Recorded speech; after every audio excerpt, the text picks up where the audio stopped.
La contrahistoria. Un programa presentado y dirigido por Fernando Díaz Villanueva.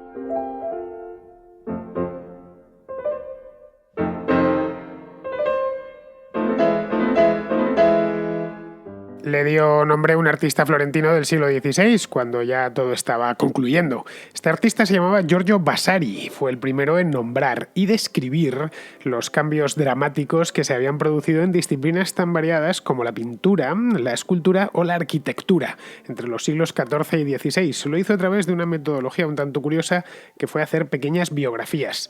Desde entonces conocemos esta época como el Renacimiento, y no solo a su estilo artístico, sino a todo un periodo de la historia de Europa que va a eso mismo, de mediados, más o menos, del siglo XIV hasta mediados del siglo XVI. Supuso una auténtica convulsión artística cuya base fue el redescubrimiento del cuerpo humano y de los cánones clásicos. De ahí nacería un movimiento intelectual que se apoderaría de los siglos XV y XVI. Ese movimiento intelectual se conocería como humanismo, precisamente por el redescubrimiento, entre otras cosas, del propio cuerpo humano y hasta del propio ser humano.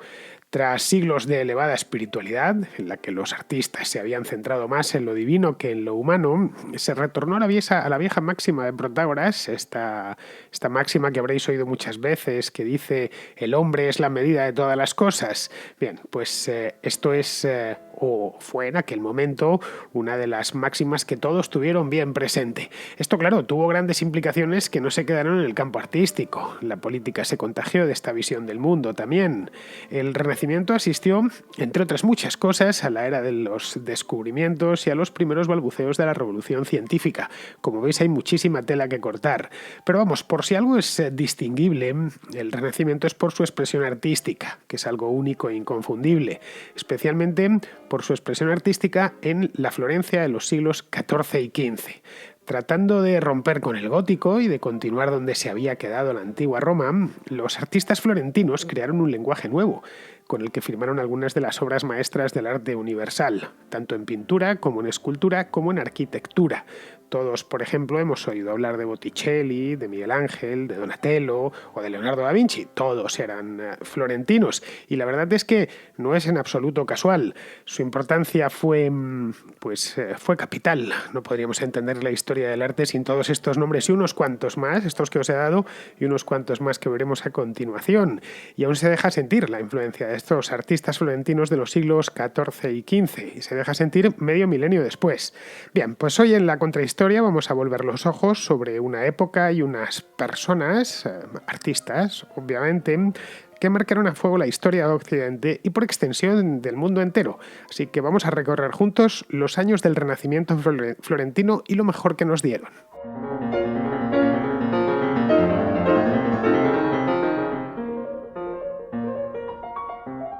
El término Renacimiento, como os he dicho antes, lo acuñó un artista italiano llamado Giorgio Vasari, que vivió en el siglo XVI. Tengo su biografía delante, así que os puedo decir exactamente cuándo vivió.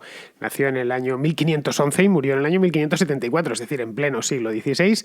No nació en Florencia, pero sí en la República de Florencia. Nació en la ciudad de Arezzo y murió luego ya en Florencia, en la Florencia capital, cuando se había convertido en un gran ducado, ya a finales de ese siglo. Fue un hombre, la verdad es que muy brillante. Vasari, como muchos artistas de su época, le dio a todos los palos. Fue pintor, un buen pintor, por cierto, fue arquitecto, también un buen arquitecto, y fue escritor. Pero ha pasado a la historia más como escritor, como historiador, concretamente, que como otra cosa, a pesar de que se le reconocen sus méritos como pintor y como arquitecto. Ha pasado, ya os digo, a la historia del arte, concretamente, porque escribió un libro que en italiano se titula Le vite de più eccellenti pittori, scultori e architettori. Este es el nombre original en italiano, aunque se le conoce directamente como las vidas, es decir, las vidas de los pintores, escultores y arquitectos más excelentes o más ilustres. Pero pues si decís las vidas de Vasari, ya todo el mundo sabe a qué os estáis refiriendo. Bueno, pues este libro en cuestión tiene 6 partes que fue redactando el propio Vasari y es una de las obras más importantes de la historia, desde luego de la historia del arte, porque inaugura lo que hoy conocemos como historia del arte. No hay ningún estudiante que haya estudiado historia del arte que no conozca a fondo la obra de Vasari, más concretamente las vidas de Vasari, si es que no ha tenido directamente que leerlas. Bien, todos los grandes del Renacimiento italiano, más concretamente el Renacimiento florentino, desfilan por las páginas de las vidas de Vasari en pequeñas reseñas biográficas en las que el autor detalla su vida y su obra. Él se informó, él vivió en el siglo XVI cuando ya todo lo más grande había pasado, además tuvo la oportunidad de vivir en la propia Florencia y de estar muy bien relacionado y de ser pintor y de ser escultor y de ser arquitecto y por lo tanto podía entender muy bien a los antepasados que se habían dedicado a lo mismo y que, ojo, para nosotros, qué sé yo, pues Giotto está lejano, pero para Vasari no tan lejano, habían pasado solo un par de siglos, digo Giotto porque es de los más lejanos, pero si pensamos en Brunelleschi, pues no fueron contemporáneos, pero poco les faltó. Pues él lo que hizo fue ir investigando, me lo puedo imaginar, año tras año, preguntando, buscando en archivos, etcétera, hablando con unos y con otros, a quienes que habían conocido, a las personas que él quería biografiar en este libro. Bueno, y al final pues alumbró las vidas que tiene sus 6 partes. Empieza en el siglo XIV con Cimabue y concluye con él mismo, concluye con el propio Vasari, es decir, que Vasari no solo inventa lo del Renacimiento, sino que además él se incluye como el que cierra el Renacimiento. Pasa, eso sí, por los principales, incluso por muchos que ni siquiera conocemos o que no son conocidos por el gran público. Pasa por Leonardo da Vinci, pasa por Miguel Ángel, por Fra Angelico, por Piero della Francesca, por Andrea Mantegna, por Verrocchio, por Sandro Botticelli, vamos, todos están, desde luego todos los que son conocidos hoy, por haber sido, pues eso mismo, los capitanes del Renacimiento. Bien, a Vasari, aparte de esto y de otras muchas cosas de tipo artístico, por ejemplo, la Loggia de los Uffizi en Florencia, que está al lado del puente, frente al Arno, también es obra suya. Esta es la parte, digamos, arquitectónica. Tiene luego un cuadro, el Jardín de Getsemaní, que es muy famoso, pero bueno, que Vasari es un personaje para los estudiantes de historia es muy conocido, no tanto para el público en general. Pero bueno, el hecho es que, aparte de todas estas cosas y de sus vidas, a Vasari le debemos el nombre del periodo. Esto fue inventado mientras Brunelleschi o mientras Piero della Francesca trabajaban, ellos no estaban diciendo, pues aquí estoy en el Renacimiento, ¿no? En absoluto. Esto se puso mucho después, cuando Vasari se puso a redactar sus vidas, él lo denominó Rinascita, que es pues eso mismo, Renacimiento. Pero claro, aquí habría que plantearse, ojo, aquí hay una cosa, hay un detalle importante.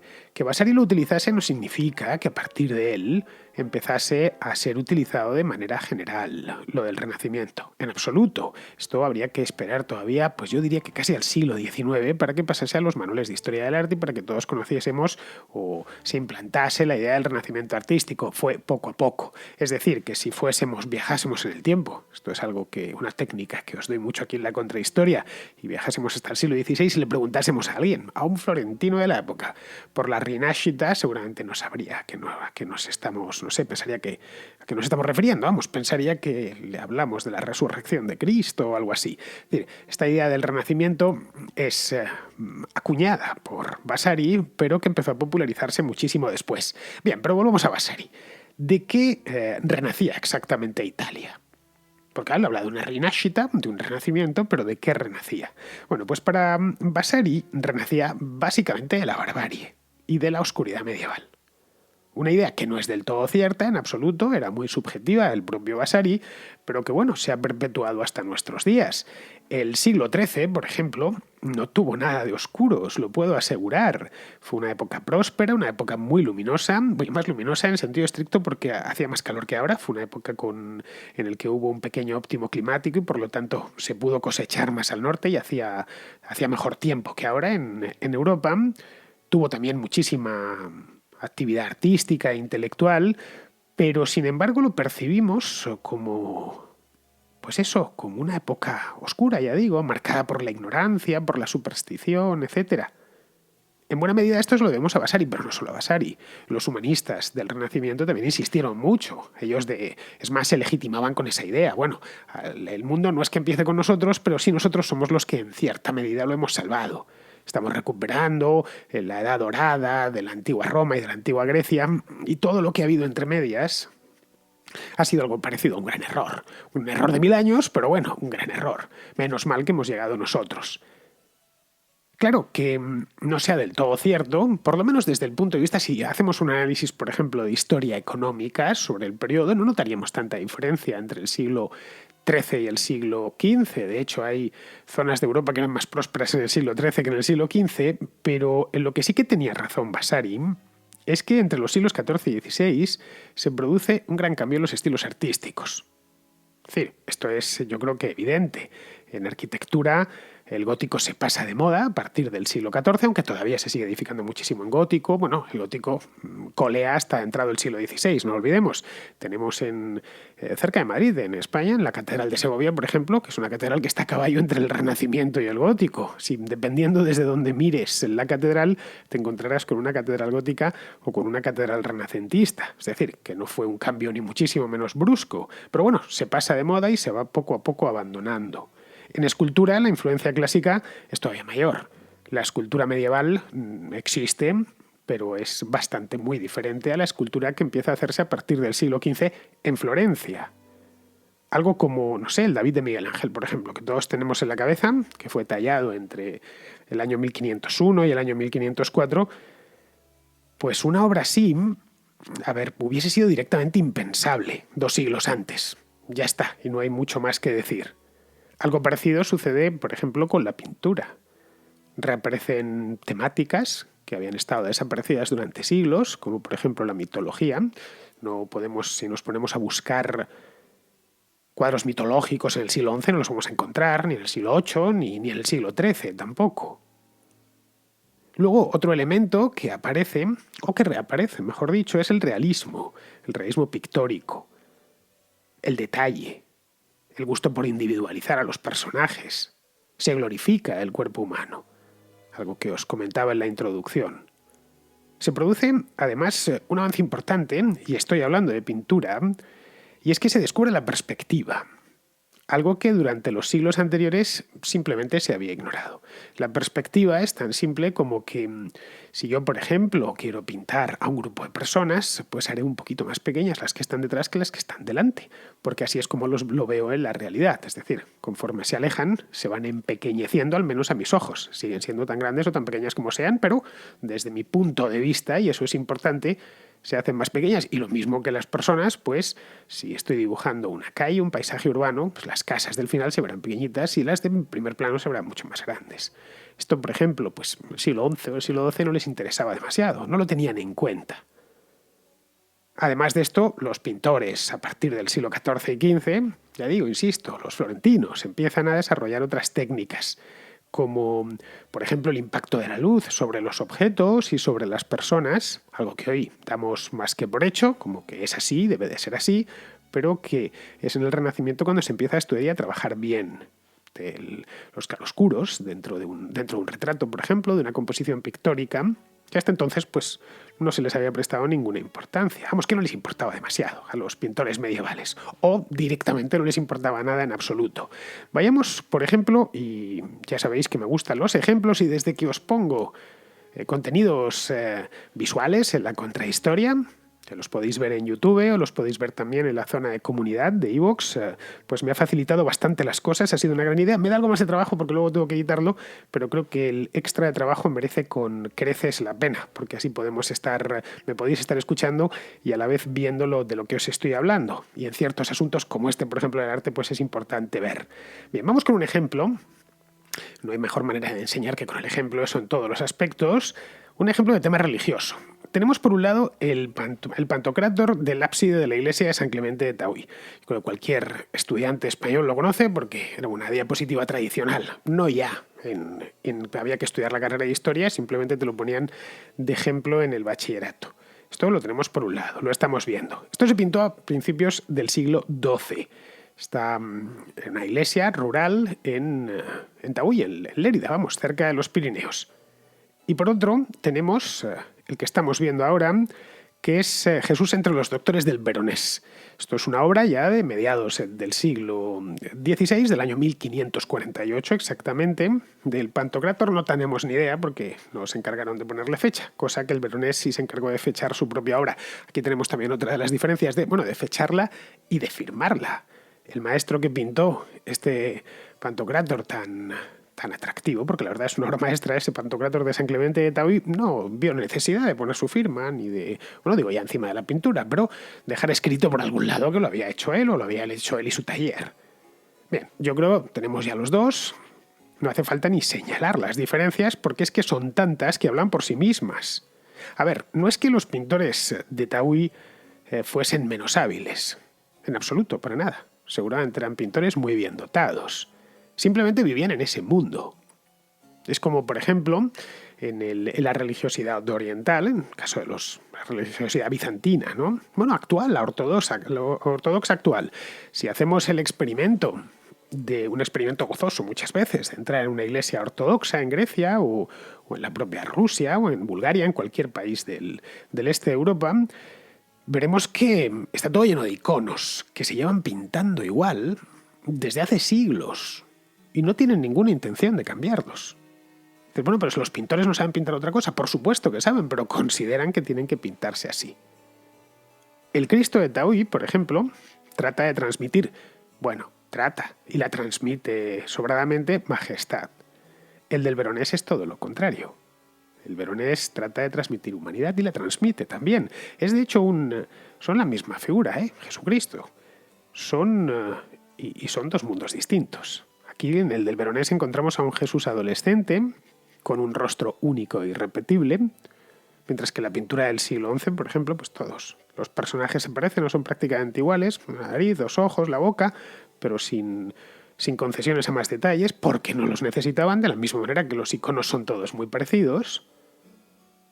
Y lo mismo sucede no solo con el propio Jesús, sucede también con los personajes que estamos viendo por detrás, que le rodean. Y luego hay otra cosa. En esta comparación de ejemplo que os estoy poniendo, fijaos en el fondo. El del Pantocrátor de Tauy es completamente plano y buscado además a propósito que fuese así. Nada podía distraer la vista del Todopoderoso, que es lo que significa Pantocrátor. Mientras que en el del Veronés hay perspectiva, muy bien trabajada, estamos hablando ya de mediados del siglo XVI, hay espacio, muchísimo espacio, se puede casi respirar el espacio que hay en ese cuadro. Y hay motivos arquitectónicos de la época, de tipo neoclásico, con una balaustrada, incluso se puede ver. Un cuadro como el del Veronés era algo impensable en el siglo XII. Es más, si se lo mostrásemos al maestro de Tauy, probablemente le gustaría porque es una obra muy bonita, pero consideraría que él jamás nunca, bajo ningún concepto, podría ilustrar el ábside de una iglesia con una imagen como esa.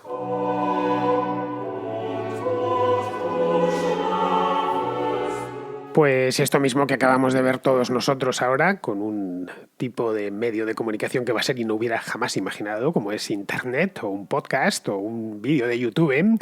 Pues esto, sin necesidad de YouTube, es una cosa que observó Vasari en su momento, hace 4 siglos, y que, lo que se limitó es a constatarlo, lo fue documentando, fue viendo los cambios, cómo se ha venido produciendo a lo largo de los 2 siglos que le precedieron, y de ahí nació sus vidas, y todas sus reflexiones respecto a la Rinascita, es decir, al Renacimiento.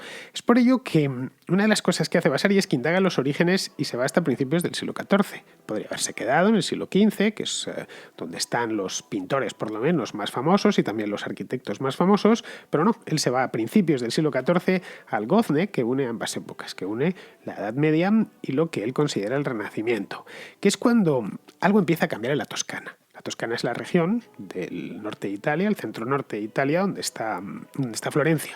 Para los que no conozcáis bien la geografía italiana, Florencia está justo entre Roma y Milán, a mitad de camino. Bien, pues algo ahí empezó a cambiar, pero el cambio no se hizo de manera brusca, como os decía antes. Es decir, no se pasó de algo parecido al Pantocrátor de Tauy, este que os acabo de mostrar, y se pasó de ahí a la disputa con los doctores del Veronés, Jesús discutiendo con los doctores. Esto no se hizo de un golpe, ni en una generación, llevó muchísimo más tiempo. Fue de hecho un proceso bastante lento que arrancó en Toscana a principios del siglo XIV, con algunos autores que Vasari identifica con su nombre y en algunos casos también con su apellido. Habla concretamente de dos, que fueron los que dieron el pistoletazo de salida. Uno, ojo, esto tiene bastante mérito porque hasta entonces no se conocían los nombres de muchos autores. Uno se llama Cimabue, que fue el primero en romper con este estilo hierático bizantinizante que había caracterizado la pintura durante siglos, la italiana por supuesto, y toda la Europa occidental, y habla también de un tipo llamado Giotto di Bondone, a quien Vasari considera algo así como el gran precursor.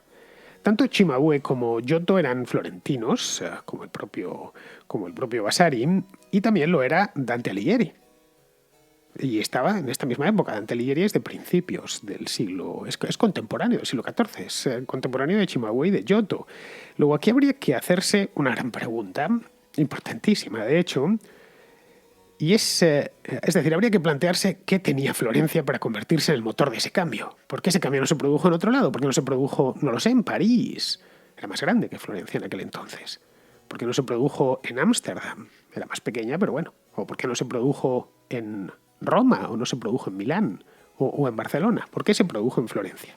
En el siglo XIV, Florencia era una ciudad que estaba muy bien, no era ni muchísimo menos la más grande de Europa, pero antes de la peste negra debía rondar los 90-95.000 habitantes. Luego, para los estándares de aquel entonces era una gran ciudad, y era sobre todo la cabeza de una república mercantil no muy extensa, típicamente italiana de aquella época, no muy extensa desde el punto de vista territorial, quiero decir, vamos, que ni siquiera abarcaba la totalidad de la Toscana actual, de lo que hoy en Italia es la región de la Toscana, pero era una región, o una república, mejor dicho, una república oligárquica, tremendamente productiva y dinámica. Florencia controlaba el puerto de Livorno, Florencia no es tan bueno, no hay nada realmente en Italia que esté muy lejos del mar porque es una península, pero es una península no como la ibérica, sino que es una península muy estrecha. Por lo tanto, el punto más alejado en lo que es la península itálica del mar, pues no dista más allá de 100 y pico kilómetros. Florencia está muy cerquita del puerto de Livorno, de la misma manera que Pisa está más cerca todavía, incluso Siena también están todas muy cerca del mar.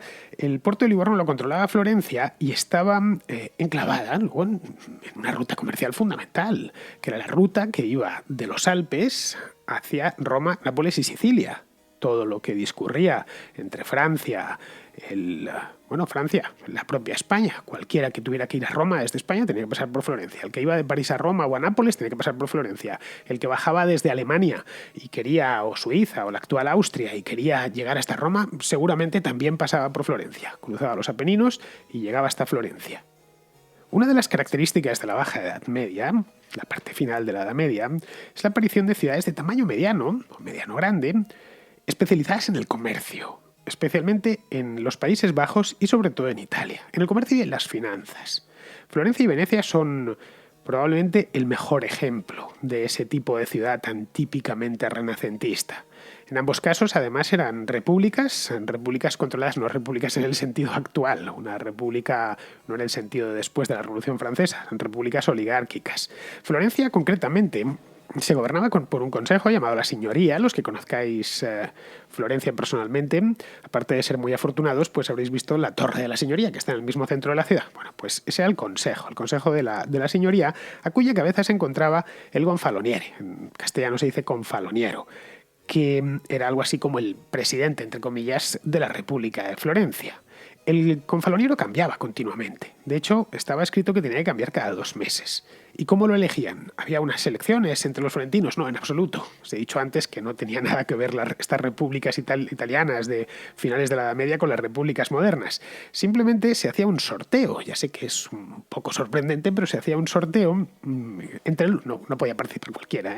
Esto se tenía que hacer entre varones ricos, de familias ricas y que no tuviesen deudas y que tuviesen una situación financiera muy sólida y que además perteneciesen a alguno de los grandes gremios de la ciudad, de los 7 gremios que tenía la Florencia medieval.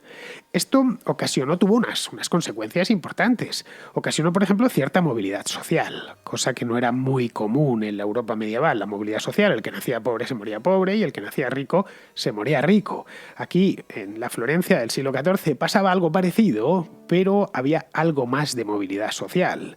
Y sobre todo lo que había era gran competencia por el poder. Es decir, uno podía llegar al poder y podía llegar a ser confaloniero sin necesidad de matar y liquidar físicamente al que estaba en el poder, como sucedía en otras partes de Europa donde existían monarquías o señoríos. Esto, claro, trajo efectos beneficiosos. Se juntó un poco todo, ¿no? Efectos muy beneficiosos en la economía local y esto en el arte, porque la economía y el arte están íntimamente relacionadas. Y esta es básicamente la particularidad florentina. Y no hay que darle muchas más vueltas ni buscar mucho más. Y la razón por la que fue allí donde dio comienzo esta revolución artística. Es decir, por resumirlo mucho, si hay dinero, hay inversión, y si hay inversión, hay más dinero. Los excedentes se van, por regla general, los excedentes de riqueza se han ido casi siempre, pues sobre todo por parte de los poderosos en guerras y en gastos suntuarios. Los florentinos guerreaban. Que fuese una república no significa ni muchísimo menos que fuese pacífica, en absoluto. Las repúblicas italianas hacían casi cualquier cosa menos ser pacifistas. No tenían ninguna vocación pacifista, todo lo contrario. Guerreaban mucho, especialmente con los de Siena, que eran algo así como sus eternos rivales. De hecho, creo que hoy los florentinos actuales y los sieneses actuales siguen siendo tremendos rivales, a pesar de que Florencia es mucho más grande. Pero vamos, en la Edad Media era mítica y luchaban cada 2 por 3 entre ellos. Pero vamos, los florentinos y los sieneses también, Siena fue una ciudad mercantil y financiera, supieron sacar provecho de sus propias guerras y sobre todo sacar provecho de las guerras ajenas, mediante un nuevo negocio que empezó a hacer furor en esa época. Es decir, vayamos al principio. Las guerras costaban dinero, muchísimo dinero, cada vez más dinero. Además, a partir del siglo XIV empiezan a introducirse nuevas armas que son bastante caras. Ya en el siglo XV entran con mucha fuerza las armas de fuego, que son todavía más caras. Y claro, podía guerrear quien tenía dinero, y no siempre se tenía. Así que si no se tenía, pero se quería seguir guerreando, aunque fuese solo de manera defensiva, había que pedirlo. Y ahí es donde estaban ciudades como Florencia o como Pisa, o mejor dicho, los florentinos o los sieneses. Es decir, gente que vivía en esas ciudades y que se dedicaba a los préstamos, se dedicaba a la banca. Y así es como nació una de las familias más importantes del Renacimiento. De hecho, la familia cuyo nombre ha quedado íntimamente unida al Renacimiento artístico, que fue la que financió a muchos de los artistas que crearon el nuevo estilo. Estoy hablando, supongo que ya lo habréis imaginado el nombre, casi ni hace falta que os lo diga, pero os lo tengo que decir para continuar con el relato. Estoy hablando de la familia Medici. Los Medici eran prestamistas. Es decir, no eran nobles, ni hijos de reyes, ni príncipes, ni nada de esto. Eran simples prestamistas del norte de Italia, nada más. Sí, ya sé que alguno me vendrá, pues la iglesia no prohibía el préstamo. Sí, lo prohibía, el préstamo con interés. Se podía dejar el dinero pero sin interés. Entonces, claro, evidentemente no te deshaces de tu dinero si no vas a recibir un interés posteriormente. Pero bueno, de cualquier manera estaba prohibido, sí, el préstamo era el pecado de usura, pero lo hacían de cualquier modo. Es decir, en esto es como lo de los asuntos de cintura para abajo. Una cosa es lo que digan los curas y otra bien distinta lo que hacen los feligreses. Pues con los préstamos pasaba exactamente lo mismo. Existían además trucos para prestar sin que los curas ni los obispos se quejasen. Había, por ejemplo, los préstamos con prenda, que son muy comunes de la Baja Edad Media.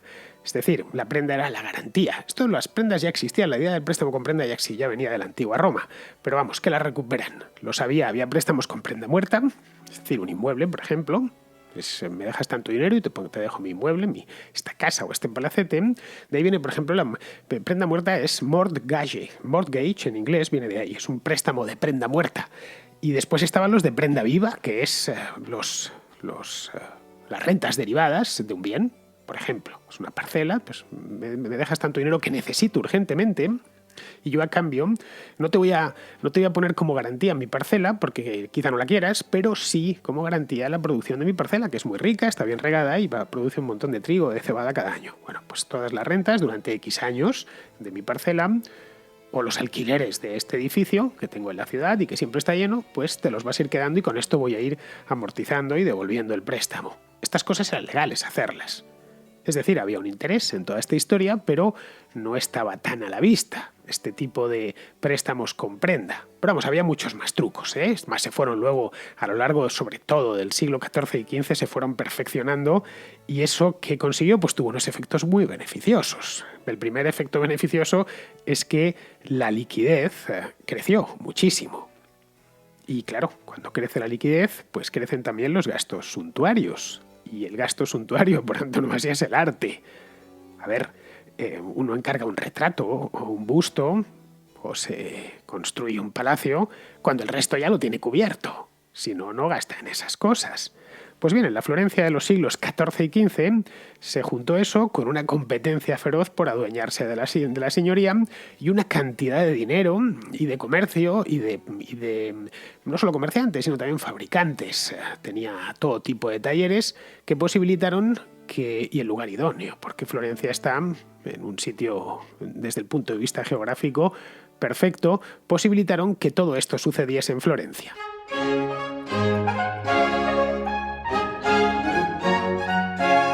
A los Medici, que aparecieron a principios del siglo XIV, bueno, existían ya de antes, pero cuando irrumpen en la historia y lo hacen con mucha fuerza, es a principios del siglo XIV, aparecieron de la mano de un tipo llamado Giovanni de Medici, es decir, Juan de Medici, que fue el fundador de la banca Medici. A los Medici, a todos, desde el primero hasta el último, les interesaba el dinero.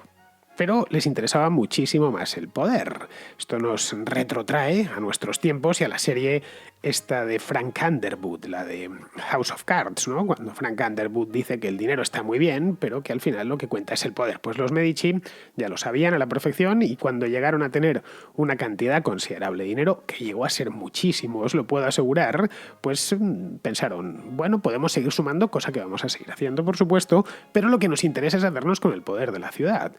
Era complicado, porque ya os he dicho que era una república en la que estas familias, y los Medici no eran los únicos, había otras familias de banqueros y otras familias de mercaderes muy ricas, también querían lo mismo. Pero bueno, estos tipos consiguieron, mediante astucia, todo tipo de, y no solo astucia, también bastantes ilegalidades, consiguieron hacerse los amos de la república durante largos periodos, a lo largo de estos 2 siglos, y al final ya en el siglo XVI, Alejandro de Medici, que era hijo ilegítimo del Papa Clemente VII, en el siglo se llamaba Giulio de Medici, es decir, y había llegado a papa, y por supuesto, como todos los papas de aquel entonces, pues tenían un batallón de hijos bastardos. Uno de ellos era Alejandro de Medici. La cuestión es que este hombre ya convirtió la república en una monarquía, concretamente en un ducado, que después se convertiría en un gran ducado y llegaría ya hasta los tiempos de la unificación de Italia. Bueno, en tiempos de Napoleón, durante unos años se transformó en el llamado Reino de Etruria, pero duró unos poquitos años, luego volvió al Gran Ducado de Toscana y al final se terminó unificando en Italia. Es decir, que veis que esta construcción política del Ducado de Toscana duró bastantes siglos. Bien, cuando Alejandro de Medici fue proclamado duque de Florencia, esto fue en el año 1532, y por supuesto por indicación del Papa, que era su padre, el renacimiento artístico de la ciudad ya había concluido. Es decir, ya se podía decir que habían pasado los 2 siglos milagrosos y la Florencia de aquel momento era, no diré como la Florencia actual, evidentemente ha cambiado desde entonces y se han incluido cosas nuevas, pero que la Florencia del año 1332, del primer tercio del siglo XIV, y la de 1532, el primer tercio del siglo XVI, tenían un aspecto muy diferente, especialmente si uno las miraba desde fuera, desde la lejanía. Aparte de Cimabue, de Giotto y de otros pintores como Sandro Botticelli y otros protegidos de los Medici, porque ellos protegían a todo el que tenía talento, la ciudad tenía una nueva catedral estoy hablando del siglo XVI, que habían construido a lo largo de sobre todo la parte final, habían construido a lo largo del siglo XV, y que destacaba por una cúpula inmensa. La catedral estaba dedicada a Santa María de las Flores, y había sido iniciada en origen, en el siglo XIII, en estilo gótico. Bueno, el estilo gótico italiano, que es tan distinto al gótico que podemos ver en España o que podemos ver en Francia o en Alemania. Bien, pues la cuestión es que empezaron a finales del siglo XIII a construirla en gótico, en el gótico de aquella época y de esa zona, y en poco más de un siglo la dejaron lista a falta de la cúpula, porque habían hecho una planificación de que tuviese una cúpula gigantesca. Pero claro, no sabían muy bien cómo llevarla a la práctica, es decir, cómo construir esa cúpula. Era realmente un problemón. Apareció entonces un arquitecto muy famoso ya entonces por Florencia, todavía no había hecho buena parte de su obra, pero la terminaría haciendo, un tipo llamado Filippo Brunelleschi. Brunelleschi, aparte de arquitecto, era como toda esta gente, también era escultor. De hecho, compitió con otro florentino, Ghiberti, para hacerse con la talla de las puertas del baptisterio de la Catedral de Florencia.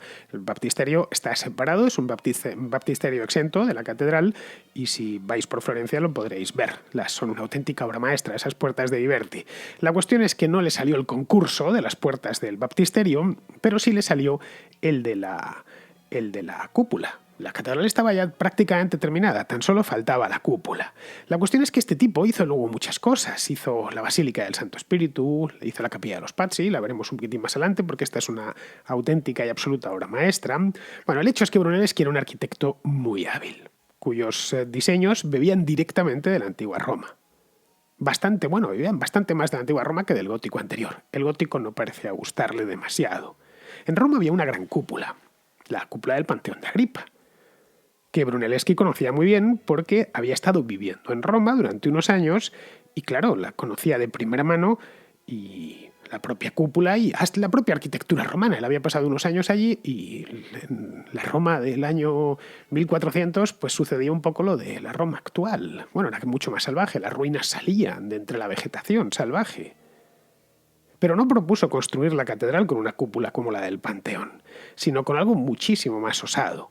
Y eso mismo es lo que hacía falta, porque habían dejado un espacio, un vano gigantesco, de 55 metros de diámetro exterior.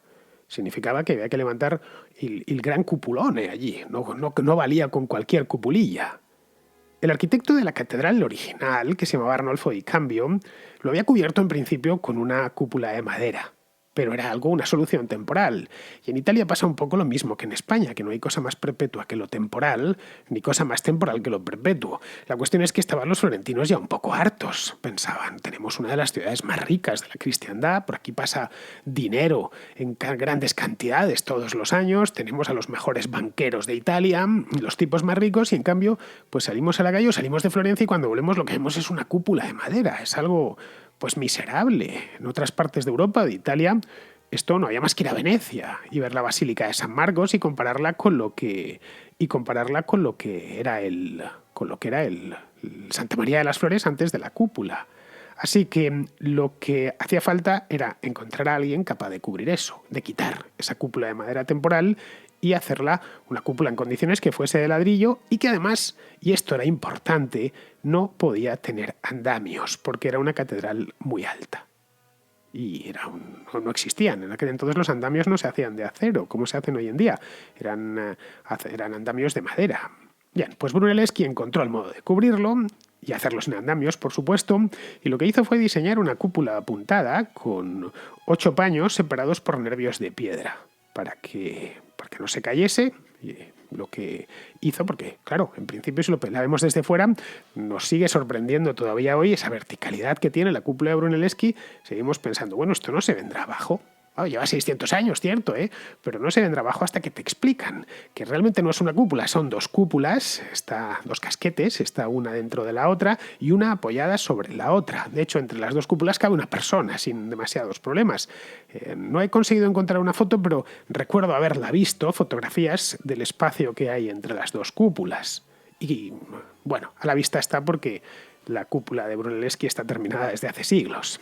Le salió como vemos hoy, una cúpula espectacular, algo altísimo, que sobresale por encima de los tejados de la ciudad, una cosa fuera de lo común. Con la linterna incorporada mide nada más y nada menos que 116 metros. Eso es un rascacielos. Claro, bueno, la estamos viendo. Al final os la he puesto para que podáis verla con vuestros propios ojos, aunque supongo que muchos la tendréis ya en la cabeza. Bien, el interior de la cúpula se pintó más tarde, la linterna también se hizo un poquitín más tarde, y el interior de la cúpula se pintó con frescos, pero no los hicieron en tiempos de Brunelleschi, sino mucho más tarde. Los hizo precisamente el propio Giorgio Vasari, que fue una de sus obras pictóricas, los frescos del interior de la cúpula de la Catedral de Santa María de las Flores, que como os he dicho antes, pues además de biógrafo fue un pintor muy bien dotado. Bien, la cúpula de Santa María de las Flores es el símbolo del esplendor de la Florencia de los Medici, el símbolo externo.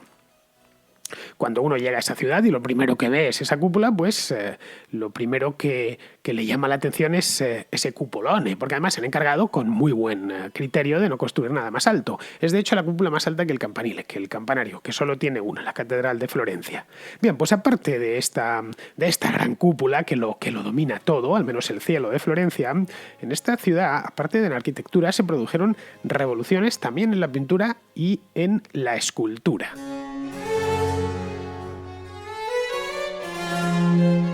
Vamos a hacer como antes, con un par de ejemplos, que como os dije antes, con el ejemplo se aprende estupendamente bien, sobre todo la historia del arte lo que mejor. Esa es la razón por la cual las clases de historia del arte, no sé ahora, supongo que tendrán ya un proyector moderno, pero cuando yo estudiaba pues había diapositivas. Bien, yo procuro que no haya demasiadas para que no se os ponga la cabeza como un bombo, pero hay ciertas cosas que viene bien verlas si se quiere hablar de ellas. Bien, vamos a ver dos diapositivas, o mejor dicho, dos imágenes, aunque permitidme que les llame diapositivas, las estamos viendo ahora. Tenemos por un lado el David de Donatello y por otro lado el Nacimiento de Venus de Sandro Botticelli. Ambos son del siglo XV, el David es del año 1450 aproximadamente, un poco anterior, se cree que es de la década de 1440, y la Venus de Botticelli la encargó Lorenzo de Medici en torno al año 1480, más o menos, aproximadamente. Tampoco se sabe porque no es una obra que está fechada con exactitud. Bien, empecemos primero con la escultura. Vamos con el David de Donatello. Es una estatua muy famosa, no tanto como la de Miguel Ángel, que la ha terminado opacando un poco, pero a mí me parece una estatua magistral. Mide 1,5 metros de altura, es decir, casi del tamaño real, y está labrada en bronce. Fue encargada por Cosme de Medici para colocarla en el jardín del Palacio Medici Riccardi. Esto está en el mismo centro de Florencia. Es la primera estatua desnuda integralmente desde la antigüedad. ¡Ojo! Y aquí es importante remarcarlo, esto no lo estaba encargando un cualquiera, lo estaba encargando el amo de la ciudad, Cosme el Viejo, proclamado por los propios florentinos como el padre de la patria. Estaba encargando el primer desnudo desde la antigua Roma. No se había hecho nada desde entonces una cosa así, era de una osadía absoluta. David no es un personaje mitológico, que ahí podría tener cierta excusa, ¿no? No es un Apolo, no es un Hermes. Es un personaje bíblico y por lo tanto un personaje sagrado que está en las Sagradas Escrituras. Y aquí lo que nos muestra Donatello, lo tenemos delante, nos muestra un David con un realismo inclemente, incluyendo también sus partes pudendas. No se encargó de taparlas con una tela o con un taparrabos o algo así, nada en absoluto. El propio Donatello había hecho años antes otro David. Esta vez un David hecho en mármol, destinado a la Santa María de las Flores, precisamente, a la catedral. Pero estaba vestido. Y es muchísimo menos expresivo el David anterior a este. Es decir, hay dos David de Donatello. El que nos interesa realmente es este. Pero aparte de la desnudez, que es obvia, y que ya el dato que os doy, que fue la primera estatua desnuda en 1000 y pico años, aparte de eso, observemos la expresividad del rostro. Es fabulosa, contemplando la cabeza de Goliat con gran satisfacción y gran calma. La composición también es notable, ¿eh? El peso cae sobre su pierna derecha, tal y como estáis viendo, mientras apoya la pierna izquierda, sobre la cabeza de Goliat, que está en el suelo. Goliat era un gigante filisteo.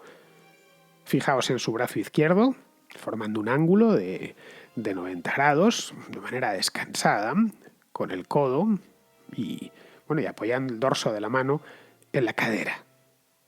Es fácil establecer con esta estatua una relación directa con el otro David, el de Miguel Ángel, que os digo que es más conocido, entre otras cosas porque el Miguel Ángel se puede ver desde la calle. Hay dos Miguel Ángel, uno, el original, está bajo techo para protegerlo de las inclemencias del tiempo, y luego se hizo una copia para ponerlo pues ahí en la misma Plaza de la Señoría, en Florencia. El David de Miguel Ángel está tallado pues un medio siglo más tarde, os he dicho antes las fechas, pero en 1501, a principios del siglo XVI. Está en mármol blanco, eso sí, no en bronce. Aunque eso sí, el David de Miguel Ángel es muchísimo más alto, pero bastante más, mide más de 5 metros. Bien, vayamos ahora con la obra cumbre de Botticelli. Ya nos hemos hecho una idea general de lo que es el David de Donatello. Y hemos visto todas las peculiaridades que tiene, más que peculiaridades, todas las novedades, porque esa misma estatua, unos años antes, un siglo antes, hubiera sido algo implanteable, ni por los Medici ni por nadie. Bueno, vayamos ahora con la obra cumbre de Botticelli, que es El nacimiento de Venus. Alguno me puede venir que La primavera, pero bueno, también es una obra de primera. Tomado El nacimiento de Venus porque es muy famosa y seguramente muchos de vosotros la conoceréis. Este cuadro fue pintado, no sabemos, ya os he dicho antes, con exactitud, pero en torno al año más o menos 1480. Y este cuadro sí refleja un tema mitológico, que es el del nacimiento de la diosa Venus, que según la mitología clásica pues había surgido de las aguas. Vemos cómo surge de las aguas encima de una concha, como los vientos del mar la empujan. Este cuadro lo encargó Lorenzo de Medici y no es precisamente pequeño. Es un cuadro que mide 2,7 metros de largo, es decir, casi 3 metros de largo por 1,70 m de alto. Es decir, que no estaba pensado para disfrute de Lorenzo de Medici en sus habitaciones privadas y que solo lo viese él, no era una miniatura. Era un cuadro para exponer en una estancia grande y que lo pudiese acoger y que además lo observasen todos los que estuviesen allí. Hoy puede parecernos algo normal. Bueno, pues un señor poderoso, y Lorenzo de Medici, Lorenzo el Magnífico, lo era.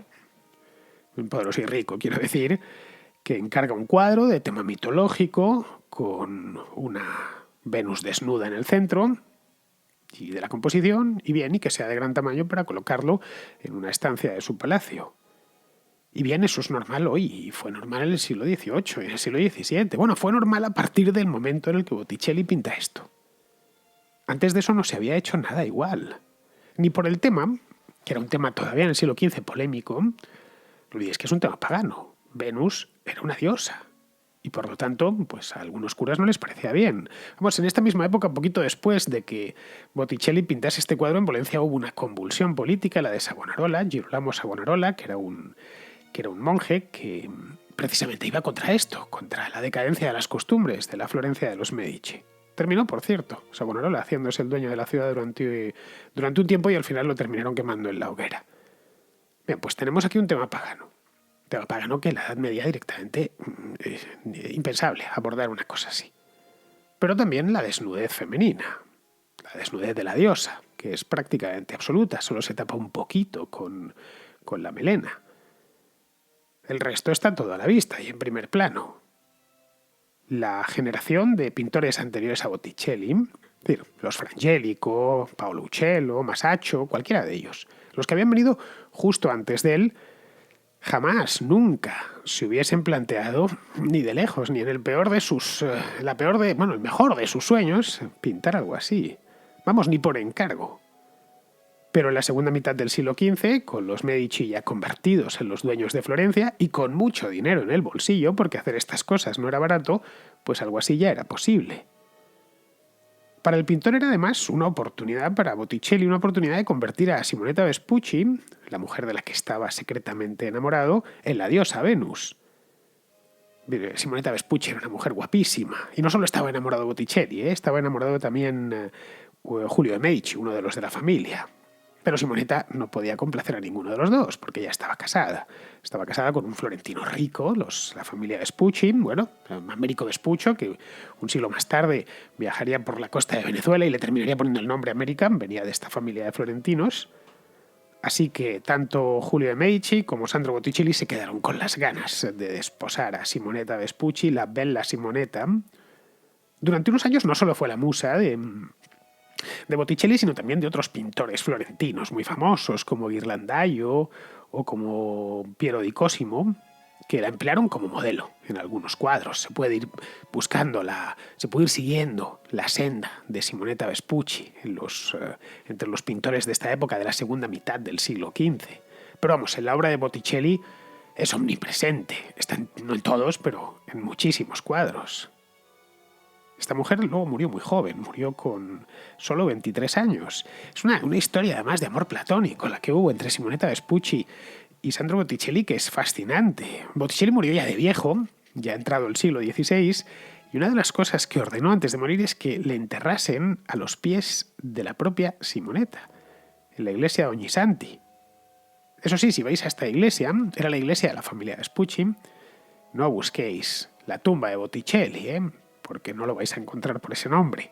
Cuando se murió era su nombre artístico. Lo que hizo fue pues, ponerse su nombre de pila. Él se llamaba realmente Alessandro Filippeppi. El propio Botticelli pintó el retrato póstumo de Simonetta, lo hizo por encargo de su marido, de Marco Vespucci. Es un perfil que estamos viendo en este momento, lo tenéis, os lo he puesto, para que veáis que, bueno, pues que Botticelli no puede disimular quién es la Venus del cuadro. Que, por cierto, este cuadro se pintó, si es cierto, si está bien datado, en torno al año 1480, se pintó poco después de la muerte de Simonetta. Simonetta murió en 1476, murió, se cree que de tuberculosis. La Venus de Botticelli es uno de los cuadros más famosos de la historia. Seguramente, antes de que os la pusiese yo aquí en la contrahistoria, ya la habríais visto muchas veces. Y lo fue además uno de los cuadros, si no el cuadro más famoso de la vida de este artista. Influyó, ojo, una barbaridad en todos los artistas que vinieron después, los pintores, tanto en los italianos como en los de fuera. La Venus pasó a estar de moda y, ojo, estuvo de moda durante siglos, como motivo. Y ya no hubo pintor que no quisiese tener una Venus en su repertorio. Para Lucas Cranach, por ejemplo, un pintor del Renacimiento alemán, fue un tema recurrente, no sé cuántas Venus hizo. Todas, además, se lo beben de lo de Botticelli. Para Tiziano también, Tiziano hizo unas cuantas Venus. Rubens, ya en el siglo XVII, hizo unas cuantas. Bien, todas son deudoras de la de Botticelli. Las Venus, por supuesto, se han seguido pintando. Se pintaron en el XVII, en el XVIII, en el XIX y también incluso en el siglo XX. Hasta Picasso tiene una, pero la de Picasso es directamente horrenda. Se llama Venus y el amor. Si Botticelli la viese, yo creo que pegaría un grito de espanto. Bueno, creo que lo vais a pegar vosotros también en cuanto la veáis, porque os la estoy mostrando en este momento. La Venus de esta Venus es de Picasso del año 1967. Bien, no quiero poner la Venus de Botticelli al lado para no sacarle los colores a Picasso.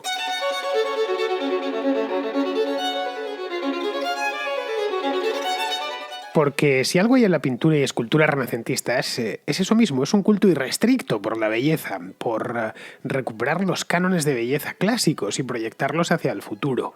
Esto lo vemos muy bien en uno de los dibujos de Leonardo da Vinci más famosos, no es ni siquiera una pintura, es un simple dibujo tomado en un cuaderno, el llamado Hombre de Vitruvio. Leonardo da Vinci era florentino, bueno, no era florentino, era de Da Vinci, pero Da Vinci está muy cerca de Vinci, es un pueblo que está a unos 20 kilómetros de Florencia. Bien, pues Leonardo constituye el arquetipo de hombre renacentista. Da Vinci hizo de todo. Si os decía antes que Vasari había sido un hombre del Renacimiento, lo de Leonardo da Vinci es el Vasari multiplicado por 4.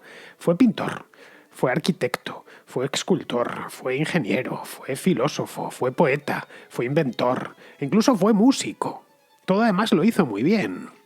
Es difícil, en serio os lo digo, toda la fama que le acompaña está más que merecida. Es difícil encontrar una persona tan bien dotada para tantas cosas. Él se inició de cualquier manera con un artista. Se inició con Andrea del Verrocchio, famoso por ser el autor de la estatua ecuestre del condottiero Bartolomeo Coleoni. Esta estatua no está en Florencia, está en Venecia, es una estatua muy famosa, probablemente es el condottiero por antonomasia, el Coleoni. Hay otra que está en Florencia que se llama el condottiero Gattamelata, pero vamos, que es a mi juicio, desde luego es inferior a la del Coleoni. Pocas estatuas ecuestres tienen esa expresividad y clavan el alma de una persona como la de Bartolomeo Coleoni. Esta la hizo Verrocchio. Bueno, se hizo en el taller de Verrocchio. Bien, pues ahí es donde empezó Leonardo da Vinci y a partir de ahí primero sirvió a los Sforza en Milán. Él estuvo entrando y saliendo de Milán bastante a menudo durante toda su vida.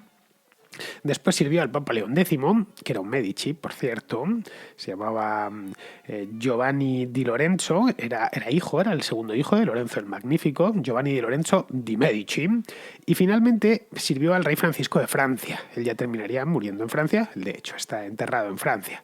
Bien, pues en el año 1490, todavía le faltaba bastante por morir, cuando tenía 38 años, realizó un dibujo que se conoce como el Hombre de Vitruvio. Vitruvio no es que se inventase el nombre, ni mucho menos. Vitruvio ya existía y de hecho estuvo muy de moda entre los arquitectos y los artistas del Renacimiento, los siglos XIV y XV. De hecho os lo estoy poniendo, lo estamos viendo ahora mismo. Lo conoceréis, quizá no conocéis el nombre, pero esta imagen del hombre de Vitruvio la habréis visto en infinidad de ocasiones y elaborada de todas las maneras posibles.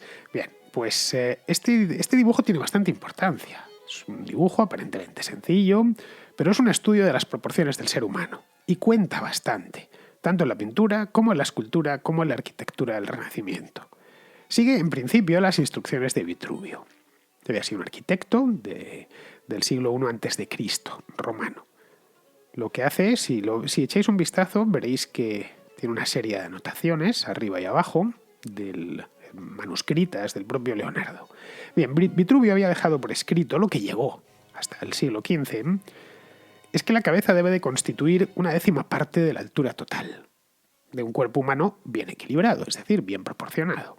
De tal manera que si no constituye pues una décima parte, estaríamos hablando de alguien con una cabeza muy pequeña, y si constituye algo más de la décima parte, estaríamos hablando de alguien con una cabeza muy grande, anormalmente grande o simplemente desproporcionada. El ombligo, esto es todo según Vitruvio, es el punto central del cuerpo humano, por lo que si ponemos la punta de un compás encima de un ombligo, de un ser humano cualquiera, no hay que clavárselo, obviamente, pues si trazamos un círculo, este ha de tocar los dedos de la mano y de los pies.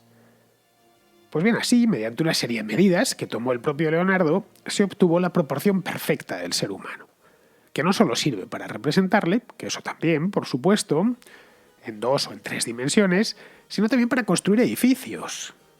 Esa es la razón por la que la arquitectura renacentista es tan equilibrada y está concebida a escala humana. Lo que os decía en Protágoras al principio del programa. El hombre es la medida de todas las cosas. Bueno, pues primero vamos a tomarle medidas al hombre. Y esas medidas se las toma estupendamente Leonardo da Vinci en este dibujo que os acabo de enseñar. Esto no sucedía, por ejemplo, en el gótico. El gótico no es una arquitectura a la escala humana, todo lo contrario. Lo vimos aquí el año pasado, en una contrahistoria que hice con Alberto Garín. Nos lo contaba Alberto con gran erudición, como los constructores de catedrales en el gótico trataban de recrear 2 ambientes muy separados. Por un lado, el recrear el cielo, que era la parte alta de la catedral, iluminada con vidrieras y perfectamente clara, y por otro lado, la parte de abajo, la tierra, que estaba lleno de claroscuros. Bueno, y claro, para hacer eso, para crear esos 2 ambientes, pues les hizo falta trepar muy alto y valerse de arcos apuntados que soportasen esas bóvedas tan altas, tan elevadas. Si no, se les venían abajo. De hecho, la aparición del arco ojival, como bien nos explicaba Alberto Garín el año pasado, se debió precisamente a eso, para que el muro pudiese sostenerse. Aparte de que lo hiciese más o menos delgado, los arcos de medio punto no les servían. La arquitectura renacentista reniega del gótico, más de una manera ruidosa, que se viese claramente que el gótico había sido poco menos que un error. Al gótico lo consideraban bárbaro.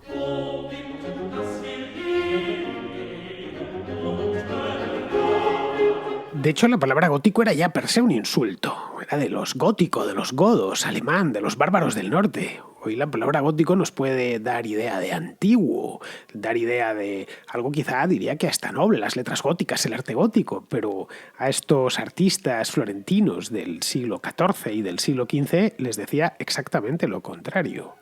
Bien, pues estos artistas lo que hacen es que reniegan de este gótico y vuelven sus ojos sobre las ruinas romanas. Claro, en este tema eran bastante afortunados, porque en Italia las ruinas romanas eran numerosas. Quedaban además algunos edificios romanos en pie y en uso, como es el caso del propio Panteón, que Brunelleschi había visitado personalmente y le había tomado medidas para construir su propia cúpula en Santa María de las Flores en Florencia. Es decir, que esas ruinas no solo podían mirarlas, sino que además estudiarlas in situ y tomar las notas pertinentes. En Italia, y esto ya sirva como observación, como nota al pie, no se llegó nunca a adoptar plenamente el gótico. El estilo gótico, como al menos en Francia, esto os lo decía antes por encima, os lo he dicho muy rápidamente, pero vamos a profundizar un poquito más en esto. El gótico que entendemos en Francia, en Alemania, en Inglaterra, en la propia España, no se da en Italia. Quizá os venga a la cabeza alguno la Catedral de Milán, el Duomo de Milán, con su aguja de la Madonina y su fachada gótica de 5 cuerpos, una cosa así muy verticalizada. Bien, esto no es del gótico, es de los siglos XVIII y XIX. Y el Duomo en el siglo XVI, en tiempos de Vasari, era pues muy diferente a como lo vemos ahora. Os lo digo para los que no lo supieseis. Entiendo que muchos ya habríais oído hablar de esto. Se le puso no una funda, pero la catedral se estuvo construyendo, la catedral de Milán está bien entrado el siglo XX, pero el aspecto que tiene actualmente y que presenta actualmente es no reciente, pero sí relativamente reciente. Pues, ya digo, la aguja creo que se puso a finales del siglo XVIII. La aguja es donde está uno de los símbolos de la ciudad de Milán, que es la Madonina. Todos los milaneses adoran a la Madonina, que es una virgencita, y esa es la razón por la cual se la llama la Madonina. Bien, todo eso es posterior. Los arquitectos italianos, incluso los del siglo XIII, los de la plenitud del gótico, tenían presente la arquitectura romana. Si vamos, por ejemplo, y os voy a poner un ejemplo que no es renacentista, pero que es gótico. Os pongo el ejemplo de la catedral gótica italiana por antonomasia, la que se estudia en todos los libros de arte, que es el Duomo de Siena, que es la catedral de Siena. La estamos viendo en este momento, la tenéis la fachada principal, y nos encontramos, como podéis ver, a poco que conozcáis, qué sé yo, cualquier catedral gótica de España, por ejemplo, pues veréis que tiene unas diferencias sustanciales. Es muy diferente a la de Chartres, por ejemplo, o a la Catedral de Burgos, o a la de León, o a la de Canterbury. Vemos, por ejemplo, algo que no se ve en las catedrales góticas francesas o españolas. Vemos arcos de medio punto, en la misma portada. Y arriba un frontón pintado, no esculpido. Sí, tiene 3 pináculos, por ejemplo, que son típicamente góticos, pero es un gótico un tanto peculiar. Es gótico italiano. Es decir, a los arquitectos italianos del 480 les costó mucho menos cambiar de lenguaje, porque nunca habían terminado de adoptar el lenguaje gótico continental. Por un lado, el país estaba lleno de ruinas romanas, porque había sido el solar mismo del Imperio Romano. Eso por un lado. Y luego, por otro, y esto también es importante, Italia tenía mucho más contacto con Oriente que cualquier otro país de Europa occidental. Sus ciudades mercantiles eran quienes controlaban el comercio con Bizancio y con los pueblos del Levante. Venecia, Génova, la propia Florencia tenía mucha relación comercial con todo el Mediterráneo.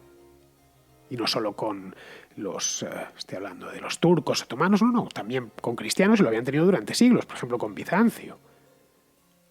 De ahí que la influencia oriental en la arquitectura italiana siempre fue muy acusada. Vamos, que no hay más que ir a Venecia y comprobarlo uno con sus propios ojos.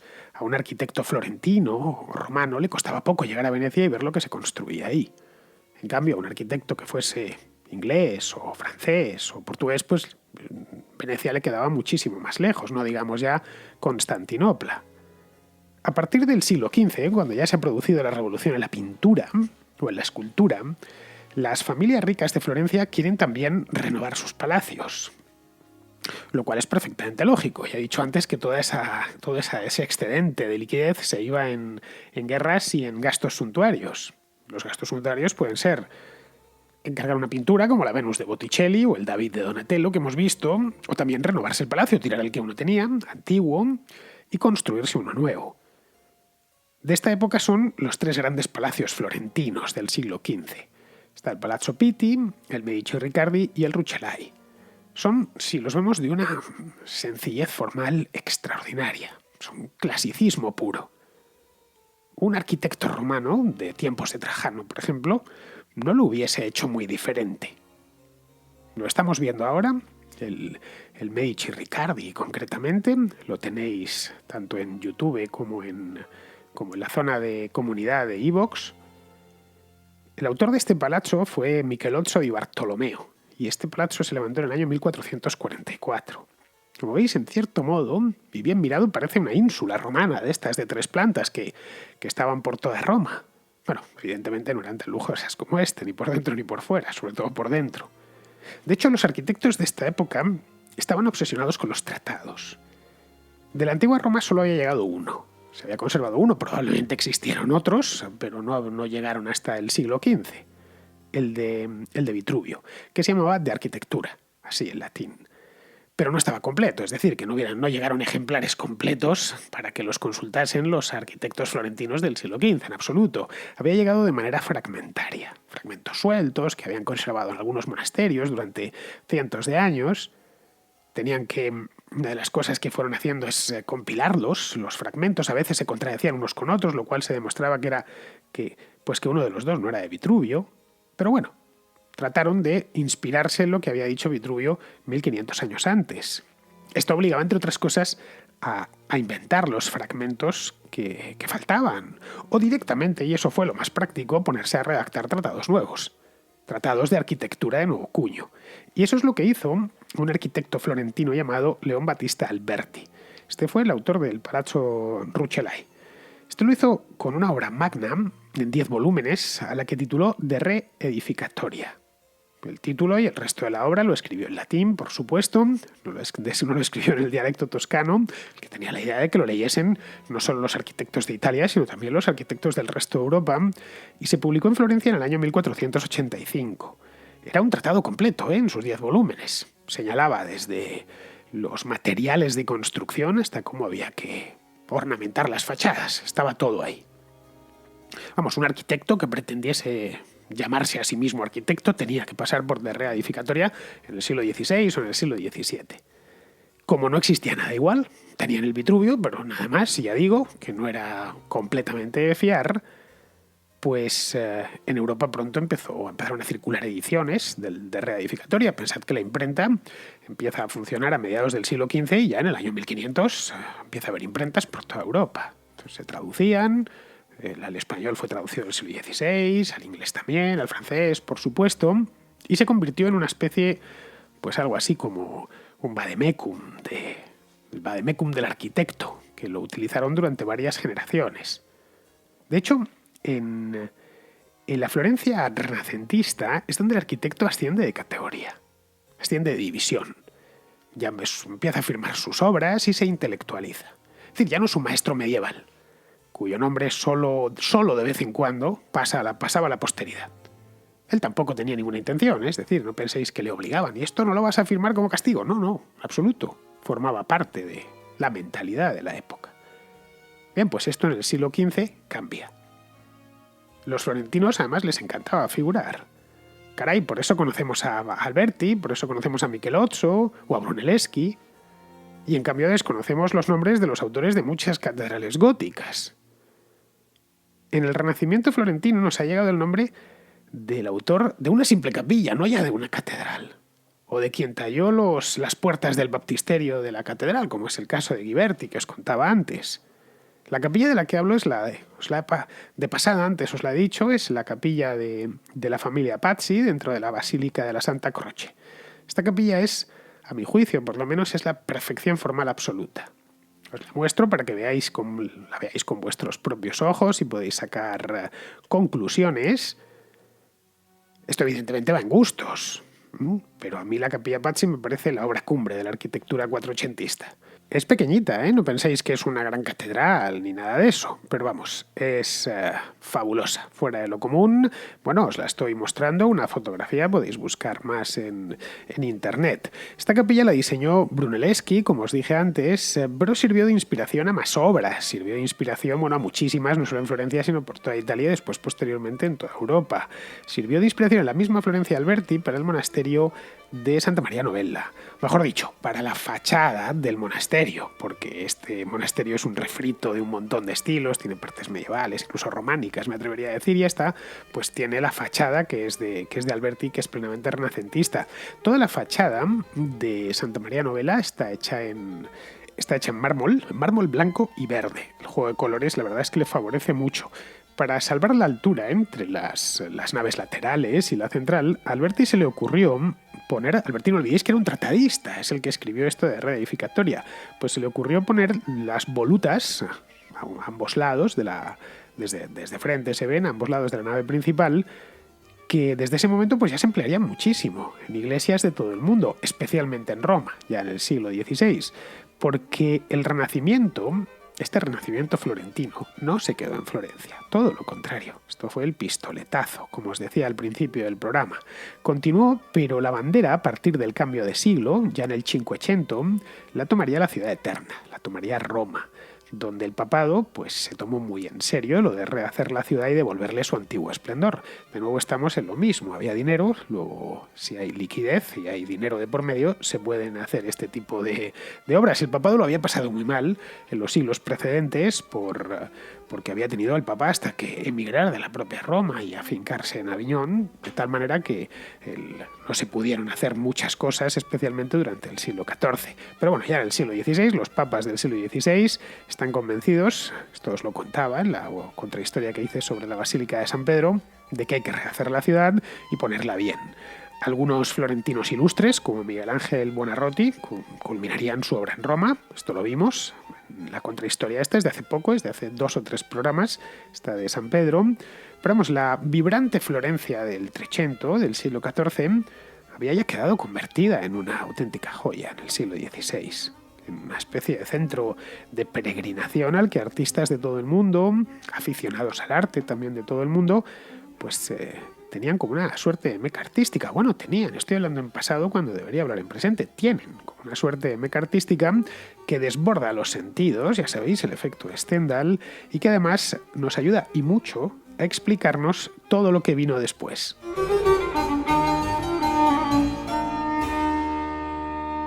Era mucho lo que había que contar y poco el tiempo, así que espero haber conseguido mi objetivo de dar un repaso por el Renacimiento florentino, que duró, como hemos visto, menos de 200 años, pero que su influencia se deja sentir hasta el día de hoy, hasta el día presente.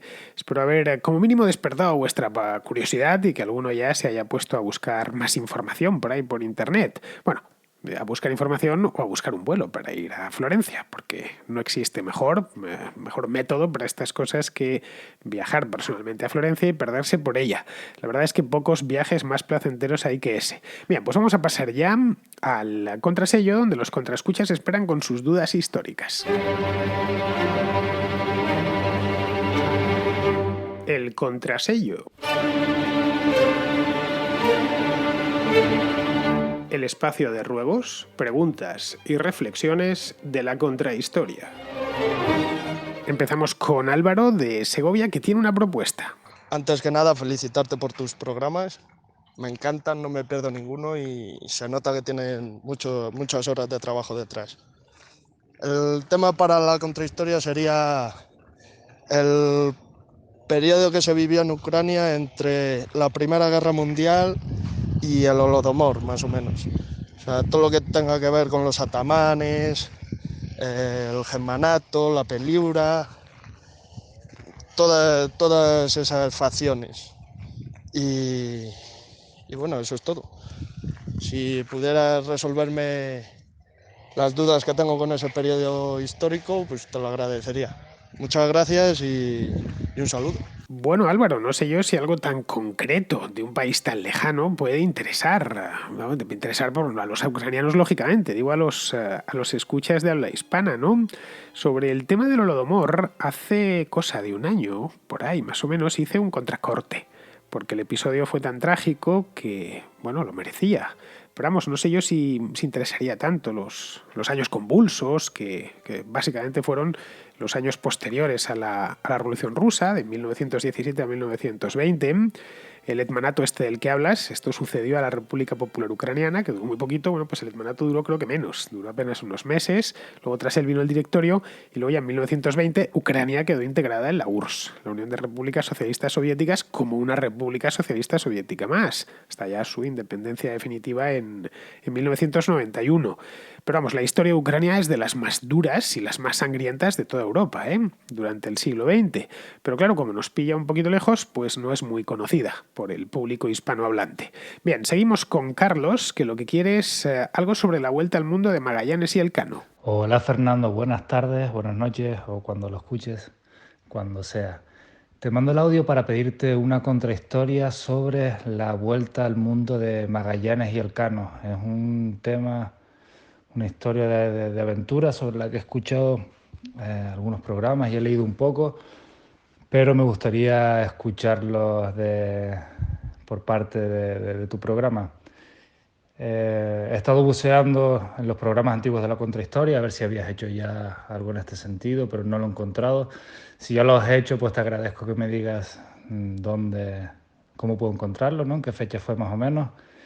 Y si no, pues bueno, ahí dejo el tema por si quieres coger el guante. Y en cualquier caso, muchas gracias por tu trabajo y felicidades por todos tus programas. Un saludo. Pues no, Carlos, no lo he hecho, pero vamos, lo haré. Lo haré este año o el próximo, porque además coincide, como bien sabes, con el quinto centenario que se está celebrando, el quinto centenario de la expedición que se está celebrando en estos momentos, en estos años. Claro, digo estos años porque la expedición llevó 3 años a hacerla. Salieron de Sevilla en agosto de 1519 y regresaron a Sevilla en septiembre de 1522.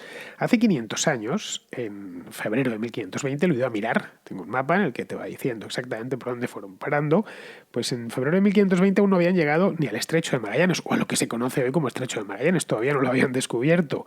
Lo harían a mediados de ese año.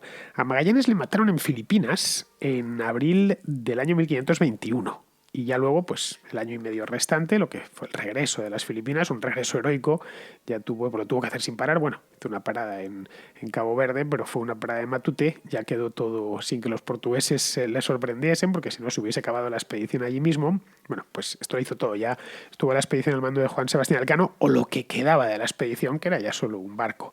Pero vamos, que lo haré.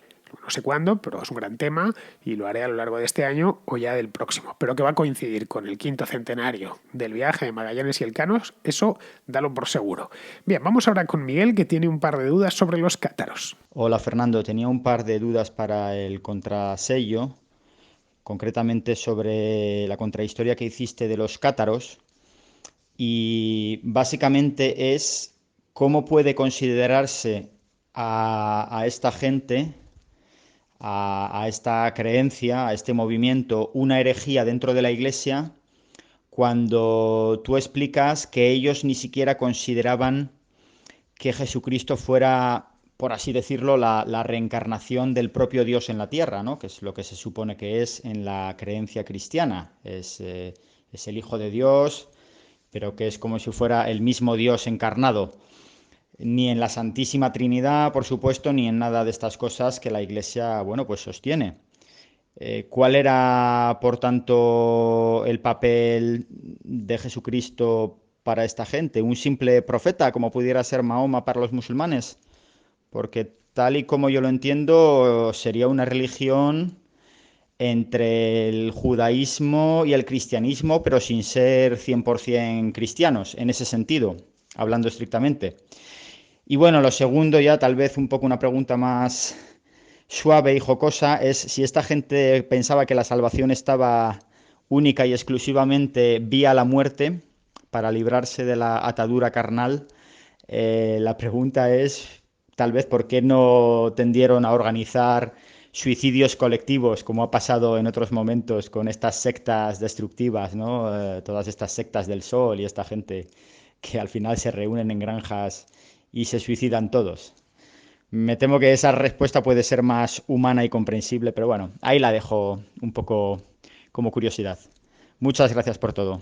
Los cátaros eran maniqueos, esto lo expliqué en aquel programa. Es decir, contraponían el mundo celestial, que según ellos era perfecto y que era obra divina, frente al mundo terrenal, que era corrupto y en él habitaba el pecado, y que por lo tanto pues era obra del demonio. No había más, no hacían grandes distinciones, eran inasequibles a los matices los cátaros. De manera que como todo lo material era malo, porque era obra del demonio, pues si Jesucristo había bajado a la tierra para redimir a los hombres, no podía ser Dios directamente, era poco menos que imposible, no se podía reencarnar, o mejor dicho, más que reencarnar, que no se podía encarnar en un ser humano, porque la carne en sí es mala, lo material es malo, de ningún modo, de tal manera que no creían en eso. Claro, ellos eran conscientes de su naturaleza material, eran seres humanos y se podían tocarlas a sí mismos, su propio cuerpo, ¿no? Y por lo tanto, si su naturaleza era material, era demoníaca. Pero consideraban que el cuerpo era un simple envoltorio, una cosa así. Un envoltorio de un alma creada por Dios y pura, por supuesto, que debía escapar de aquí cuanto antes. Vamos, que lo que querían era morirse. Por eso se oponían, entre otras cosas, como ya comenté, a la procreación. Y predicaban el ascetismo y el alejamiento de todo lo material, incluida la comida. No es que dejasen de comer, porque entonces hubiesen durado muy poquito, se hubiesen extinguido a sí mismo, pero comían solo vegetales. verduras, vamos, eran vegetarianos. Vegetarianos a la letra, no por motivos éticos, sino por motivos religiosos. No comían ni carne, ni huevos, ni leche, porque esto para ellos provenían de la procreación y por lo tanto pues no se podían comer. En cambio, si comían pescado, también os lo conté, porque ellos pensaban que los peces aparecían de manera espontánea en los ríos y en los mares. Bien, hoy los cátaros serían tenidos por una especie de secta de locos. Bueno, que es lo que pensaron entonces sus contemporáneos. Pero claro, en el siglo XIII, que es cuando tuvo lugar la cruzada albigense, pues estas cosas se despachaban de otra manera distinta. Hoy les declararon herejes y les masacraron sin piedad. Bueno, tal y como conté en aquella contrahistoria. Respecto a lo que me preguntas sobre los suicidios colectivos, a ver, ellos creían en la reencarnación y en la purificación del alma. Es decir, a través de varias vidas uno se iba purificando y eso les permitía perfeccionarse hasta alcanzar el punto exacto, una especie de nirvana, que la última de ellas, pues se unían directamente con la divinidad. Vamos, resumiendo, lo que te he dicho antes, eran una secta de perturbados mentales. Bien, pues ya vamos a terminar, vamos con Manuel de Córdoba, que tiene una precisión sobre los Habsburgo. Ante todo, muchas gracias por el programa, porque es mi gran compañía cuando viajo, y enhorabuena por el mismo, la contrahistoria, la crónica, etc. He oído el programa sobre el Imperio Austrohúngaro, del cual estoy totalmente de acuerdo contigo. Era un gran estado que funcionaba perfectamente, y habría que decir por qué desapareció, qué culpa tuvieron los franceses en ello, en ese gran odio a los Habsburgo. Respecto a los Habsburgo, quiero puntualizar dos cosas que he oído en tu programa y que no estoy muy de acuerdo. Los Habsburgo, que eran una familia pequeñita, originaria de Argovia, en Suiza, aparecen con Rodolfo I hacia 1218, después del Gran Interregno, y que no es un emperador, sino rey de romanos. Y fue entonces, él es el que adquiere el ducado de Austria, pasando de margrave a duque de Austria. Pero no es hasta Federico III, 1452-1453, el que transforma el ducado en archiducado, que es como lo conocemos. No siempre los Habsburgo fueron emperadores, y mucho menos. Llegan realmente a emperadores con Federico III, porque los Habsburgo consiguen ser emperadores ya de forma continua cuando con Fernando I, el hijo de Juana I, Juana la Loca para nosotros, accede al trono de Bohemia tras la batalla de Mohacs, cuando su cuñado Luis II, Jagellon, muere en mano de los turcos. Entonces él accede al trono de Bohemia, y al acceder al trono de Bohemia ya es elector del Sacro Imperio. Por la bula de oro, uno de los electores era el rey de Bohemia. Y ya con ello, y con artimañas, con casamientos, etcétera, siempre se van haciendo con el trono del Sacro Imperio. Pero nunca lo tuvieron de forma continuada, puesto que en 1740, al morir Carlos VI, el Carlos III nuestro de la Guerra de Sucesión, subió, como no podía subir por ser mujer, su hija María Teresa, al no tener descendencia masculina, subió Carlos VII de la casa de Wittelsbach. Lo que pasa que duró muy poco ese reino. Entre 1742 y 1745 fue un emperador de la casa bávara de Wittelsbach. Luego inmediatamente subió al trono el marido de María Teresa, Francisco I de Lorena. Por último, decirte que realmente Napoleón no quita el Sacro Imperio, sino es el emperador Francisco el que, ante el miedo de que Napoleón se haga elegido como emperador del Sacro Imperio, porque controla a casi todos los príncipes electores, y que se haga con las insignias del Sacro Imperio, disuelve el Sacro Imperio, y él ya pasa a ser, como tú muy bien dices, emperador de Austria únicamente. Y a partir de ahí, pues luego ya el Ausgleich, la formación de la monarquía dual del imperio austriaco y del reino de Hungría, etcétera, etcétera, hasta su desdichado final, que nunca debió de ocurrir, porque realmente ahí estaba ya formada la Comunidad Económica Europea. Nuevamente, yo publiqué un artículo en la revista, en el número 16 de la revista Descubrir la Historia, que se llama el artículo La bula de oro y la elección en el Sacro Imperio. Nada más, una vez más, de darte las gracias por el magnífico programa, por los magníficos programas que vas haciendo en distintos tipos de contracrónica, contrahistoria, contraplano, etcétera, etcétera, y a animarte a seguir. Gracias, Fernando. Esto de los Habsburgo ya lo expliqué con mucho más detalle en la contrahistoria que hice sobre la familia Habsburgo hace unos meses, poquito. Supongo que, Manuel, ya lo habrás escuchado. Vamos, cuento todo esto que comentas, eso sí, dándole muchísimo más tiempo. Pues si no lo has escuchado, te invito a hacerlo porque hablo precisamente de esto, hago un recorrido histórico por toda... Luego a la semana siguiente la hice sobre los Borbones. Bueno, pues con esto, queridos amigos, ya podemos ir despidiéndonos. Hasta aquí ha llegado la contrahistoria de hoy. Espero que haya sido de vuestro agrado. Entre tanto, os invito a que mañana os paséis por la Contracrónica, donde hablaremos de libros en la contraportada. Hasta mañana, amigos.